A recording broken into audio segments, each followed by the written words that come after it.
ಎರಡು ಕಡೆಗಳಲ್ಲಿ ಲೀಡ್ ಬಂದಿತ್ತು ಸರ್, ಎರಡು ಬೂತ್ಗಳಲ್ಲಿ. ಸೊ ಎಲ್ಲಿ ನಿಮಗೆ ಹಿನ್ನಡೆ ಆಯಿತು ಅಂತ ಸರ್? ಈಗ 1, 2ನೇ ರೌಂಡಲ್ಲಿ ಕಾಂಗ್ರೆಸ್ ಲೀಡ್ ಬಂತು. 3, 4, 5, 6 ಅಪ್ ಟು 7ನೇ ಒಂದು 4-5 ಕ್ಷೇತ್ರದಲ್ಲಿ ನಮಗೆ ಲೀಡ್ ಬಂತು. ಎಲ್ಲಿ ನಮಗೆ ಇದಾಯ್ತಂದರೆ, ಇಲ್ಲಿ ನಮಗೆ ಈ ಒಂದು ಮುಸ್ಲಿಮನ್ ಸಮಾಜ ಬಂಧುಗಳು ಮತ್ತು ನಮ್ಮ ಕುರುಬ ಸಮಾಜ ಇರ್ತಕ್ಕಂಥ ಭಾಗಗಳಲ್ಲಿ ನಮಗೆ ಸ್ವಲ್ಪ ಹೆಚ್ಚಿಗೆ ಕಾಂಗ್ರೆಸ್ ಆಯಿತಲ್ಲ. ಉಳಿದಂತೆ ಎಲ್ಲ ಕಡೆಗೂ ನಮ್ಮ ಭಾರತೀಯ ಜನತಾ ಪಕ್ಷ ಲೀಡ್ ಕೊಡ್ತಾರೆ.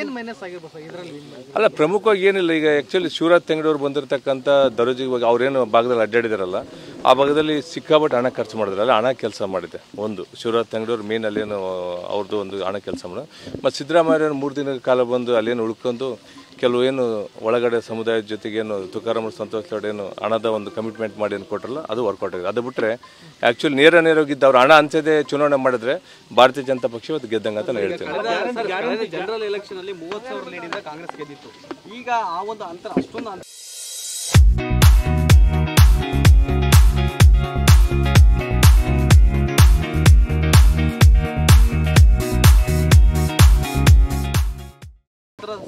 ಸಾಧ್ಯ ಇಲ್ಲ ಅನಿಸ್ತಾ ಇದೆ.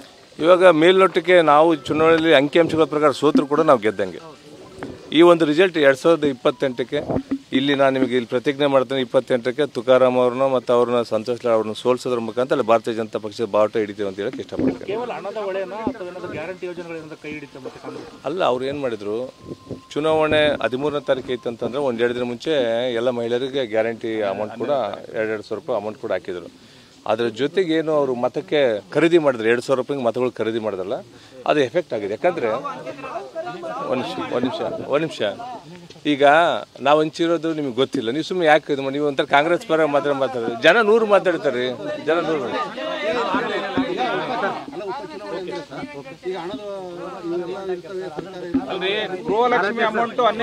ಅಲ್ಲ, ಒಂದು ನಿಮಿಷ ಈಗ ಅಕೌಂಟಲ್ಲಿಗೆ ಅವ್ರು ಅಕೌಂಟಲ್ಲೇ ಲೋಕಸಭೆ ಚುನಾವಣೆಯಲ್ಲಿ ಅಕೌಂಟಲ್ಲೇ ಕೊಳ್ಳೆ ಹೊಡೆದ್ರು. ಸ್ವತಃ ಮುಖ್ಯಮಂತ್ರಿ ಬಂದ ನೀವು ಅವಾಗ ಕೇಳ್ಬೋದಿತ್ತಲ್ಲ, ಏನು ಸ್ವಾಮಿ ಮತ್ತೆ ಅಕೌಂಟಲ್ಲಿ ಕೊಳ್ಳೆ ಹೊಡೆದ್ರಲ್ಲ, ಈ ಚುನಾವಣೆ ನೀವು ಯಾರು ನಿಗಮದಿಂದ ಹೊಡಿತಾರೆ ನೀವು ಕೇಳ್ಬೋದಿತ್ತಲ್ಲ ಅಲ್ಲಿ.